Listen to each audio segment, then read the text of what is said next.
พียงเสี้ยวหนึ่งของเวลาเพียงเสี้ยวหนึ่งของเวลาพามาพบดังหลายปางที่เคยนบฝันใฝ่หา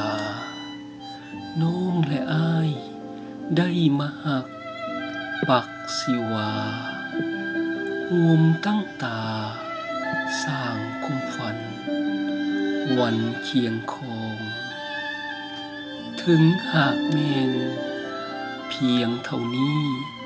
ที่เป็นจริงถึงทุกสิ่งบ่อาจเป็นดังใจหมายน้องและอ้ายจะบ่หวั่นสั่นหรือไทยลูกเป็นไปสันใดใจมั่นคงเพราะนั่นคือสิ่งที่ดีที่เกิดแก่ลูกงามแท้เมื่อเฮาสองมาพบกัน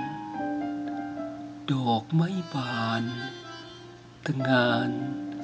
สายสัมพันธ์ดังสวงสวรรค์จัดให้ไว้สิทธิสม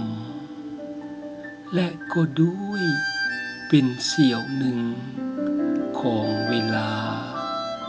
เฮาสองจึงเห็นค่าเวลาให้จึงยิ้มรับทุกสิ่งที่เป็นไป